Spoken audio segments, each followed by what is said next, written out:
បែកគ្នាច្រើនខែតែចិត្តស្នេហ៍បារម្ភដល់ដែរ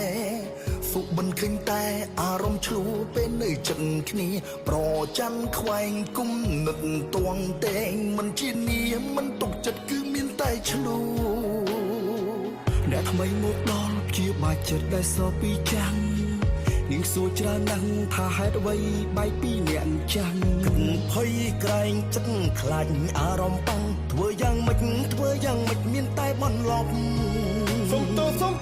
ទោះបែកគ្នាក៏នឹកដល់អូនសុំទោសដល់កូនចិត្តមួយនេះភ្លេចអូនមិនបានទោះមានអ្នកថ្មីល្អប៉ុណ្ណាចិត្តនៅជាប់តាមភ្លេចមិនទាន់បានឈឺណាស់សង្សារថ្មីល្អតែមិនដូចក្បែរសង្សារចាំងអារម្មណ៍ពេលខ្លាំងអូនអ្នកថ្មីមិនលះដាក់គ្នាច្រមកជាប់ធ្វើតែបេះដូងបែរនឹកពុំងារីក៏ខ្ញុំជាមនុស្សអាត្មានិយម